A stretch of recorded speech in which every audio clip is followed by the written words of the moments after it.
এক সময় সুগন্ধি ফুল এবং লম্বা ঘাসে ভরা একটি তৃণভূমিতে রাস্টি নামে একটি ক্ষুধার্ত খরগোশ বাস করত। মরিচা সবসময় সুস্বাদু গাজরের সন্ধানে ছিল সারা বিশ্বে তার প্রিয় খাবার। প্রতিদিন তিনি তৃণভূমির চারপাশে ঘুরে বেড়াতেন, সবচেয়ে রসালো গাজরের সন্ধান করতে। মরিচা যখন হাঁপিয়ে উঠছিল তখন সে ঘাসের ধারে একটি সুন্দর গাজরের প্যাচ দেখতে পেল। উত্তেজনায় তার চোখ প্রশস্ত হয়ে উঠল এবং তার পেট ক্ষুধায় গর্জন করে উঠল। এক মুহূর্ত নষ্ট না করে মরিচা গাজরের প্যাচের দিকে এগিয়ে গেল, সুস্বাদু সবজি খেতে আগ্রহী। কিন্তু রাস্টি যখন তার দেখা সবচেয়ে বড় গাজরের কামড় খেতে যাচ্ছিল তখন সে তার পেছন থেকে একটা ছোট্ট আওয়াজ শুনতে পেল। মাফ করবেন মিস্টার র্যাবিট, কণ্ঠ বল। মরিচা ঘুরে ঘুরে দেখল একটি ছোট মাঠ মাউস ঘাসের থোকার আড়াল থেকে উকি দিচ্ছে। আপনি কি চান? মরিচাকে অধৈর্য হয়ে জিজ্ঞেস করল, তার ক্ষুধা তার ভালো হয়ে যাচ্ছে।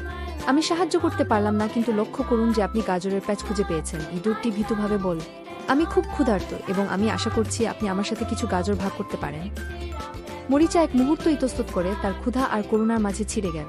কিন্তু তারপরে তিনি সেই সময়ের কথা মনে করলেন যখন তিনি ক্ষুধার্ত ছিলেন এবং কেউ তাকে সাহায্য করার জন্য কামনা করেছিলেন। একটি সদয় হাসি দিয়ে রাস্টি মাউসকে কিছু গাজর অফার করেছিল এবং তারা একসাথে উষ্ণ রোদে একটি সুস্বাদু খাবার উপভোগ করেছিল। সেই দিন থেকে মরিচা এবং মাউস সেরা বন্ধু হয়ে ওঠে। তারা গাজর থেকে বেরি থেকে সুস্বাদু সবুজ শাকসবজি, তৃণভূমিতে পাওয়া সমস্ত কিছু ভাগ করেছে। এবং যখনই তাদের একজন ক্ষুধার্ত বোধ করত, তারা জানত যে তারা সাহায্য এবং সমর্থনের জন্য অন্যের উপর নির্ভর করতে পারে। গাজরের প্রতি তার অতৃপ্ত ক্ষুধা ছিল। তিনি কেবল সেই খাস্তা কমলা আনন্দের লোভকে প্রতিহত করতে পারেননি। দিনের পর দিন মরিচা তৃণভূমির এক প্রান্ত থেকে অন্য প্রান্তে ছুটে যেতেন সবচেয়ে রসালো, সবচেয়ে মুখের জলের গাজরের সন্ধানে। কিন্তু একটি বিশেষ দিনে যখন সে তার পেট গজগজ করে তৃণভূমির মধ্য দিয়ে আবদ্ধ ছিল, তখন মরিচা অপ্রত্যাশিত কিছুতে হোঁচট খেয়েছিল।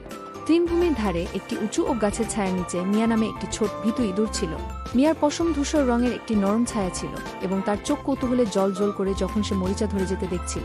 হ্যালো ডিয়ার, মরিচা ইঁদুরকে অভিবাদন জানাল, তার নাক আগ্রহে নাড়ছে। কি আপনাকে তৃণভূমির এই অংশে নিয়ে আসে? মিয়া লাজুকভাবে ঘাসের আড়াল থেকে উকি দিয়ে উত্তর দিল, আমি কিছু খাবার খুঁজছি। বেশ কিছুক্ষণ হয়ে গেছে আমি একটি ভালো খাবার খেয়েছি। সহানুভূতির একটি যন্ত্রণা মরিচার হার্টস্ট্রিংয়ে টানছে।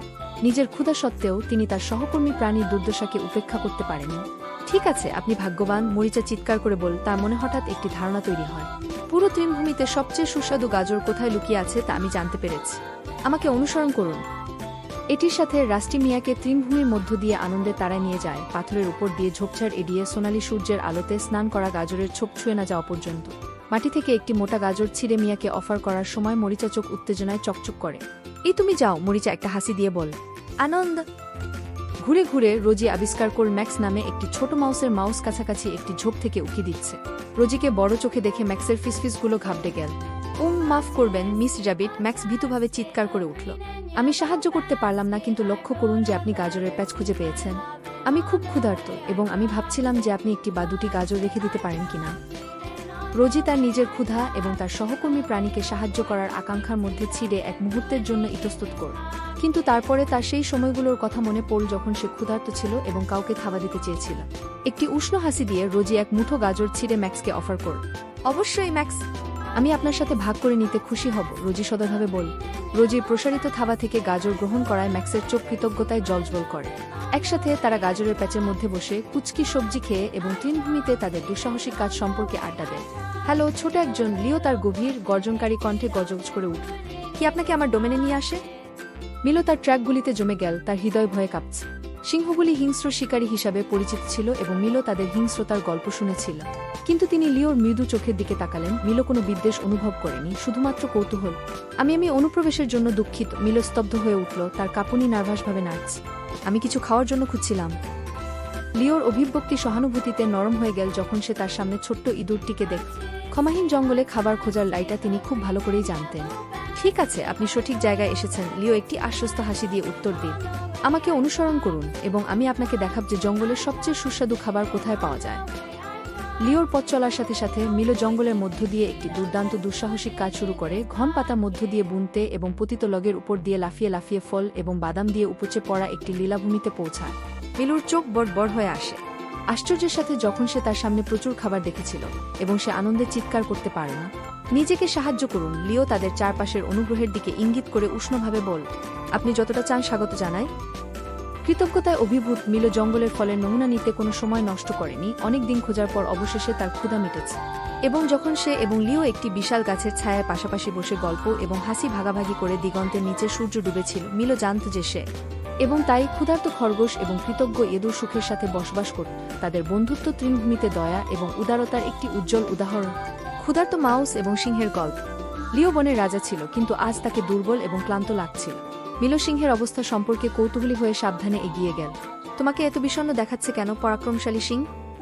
মিলোকে জিজ্ঞেস করল, তার ছোট্ট কণ্ঠস্বরে উদ্বেগে ভরা। লিও ভারী দীর্ঘশ্বাস ফেলে উত্তর দিল, আমি ক্ষুধার্ত, ছোট্ট ইঁদুর। বনের প্রাণীরা আমাকে ভয় পায় এবং তারা তাদের খাবার আমার সাথে ভাগ করতে অস্বীকার করে। মিলোর হৃদয় সিংহের কাছে চলে গেল এবং সে জানত তাকে সাহায্য করতে হবে। চিন্তা করো না বন্ধু, মিলো সাহস করে বল, আমি তোমাকে কিছু খেতে দেব। তার হৃদয়ে দৃঢ় সংকল্প নিয়ে মিলো বনের মধ্যে দিয়ে ঘুরে বেড়ায়, খাবারের জন্য উঁচু নিচু অনুসন্ধান করে। অবশেষে তিনি কাঠবিড়ালিদের দ্বারা লুকানো বাদাম এবং বেরিগুলির একটি স্তূপ দেখতে পান।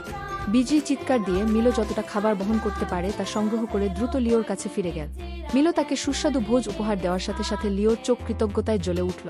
একসাথে তারা খাবার ভাগ করে নিয়েছে, তাদের পেট পূর্ণ হয়েছে এবং তাদের আত্মা উত্থিত হয়েছে। সেই দিন থেকে মিলো এবং লিও একে অপরের জয় এবং কষ্ট ভাগ করে নেওয়া সেরা বন্ধু হয়ে ওঠে। এবং যখন তারা একসাথে বনে ঘোরাফেরা করেছিল, মিলো এবং লিও অন্যান্য প্রাণীদের দয়া এবং বন্ধুত্বের গুরুত্ব শিখিয়েছিল, প্রমাণ করে যে এমনকি সবচেয়ে হিংস্র প্রাণীও বন্ধুর সাথে সান্ত্বনা পেতে পারে।